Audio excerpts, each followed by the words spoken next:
and they're going to hire Dennis Allen, their D coordinator. I'm not really surprised by that move. I kind of saw that coming, but what did you think about the Saints hiring Allen as their next head coach?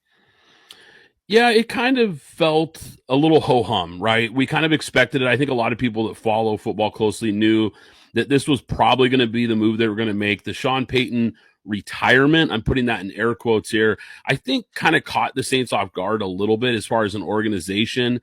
And when things get shaken up, you look for stability. And that's what this really feels like to me. He has a lot of experience, not only as a coordinator there, he's been with New Orleans for a long time. He knows this organization well, obviously, but he was also a head coach for the Raiders. So he has experience being the top guy, and he's really respected around the league. He's known as a great X's and O's guy, a guy that can really scheme, especially the defensive side of the ball, as we know.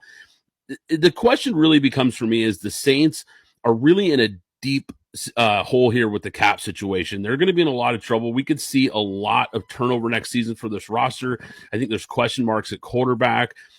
We're going to have to see what he handles here because it's kind of a new era here, post Breeze, post Sean Payton, and he's kind of going to have to grab the wheel here and kind of get this franchise back on solid ground. They've been a very good franchise, a very solid franchise these last several years.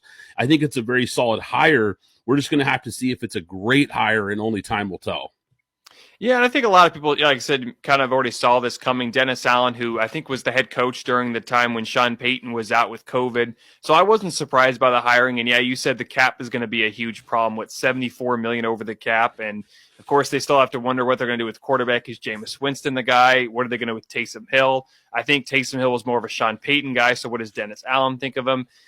So I wasn't really surprised by the hiring, but as you mentioned, it's going to be intriguing to see what the Saints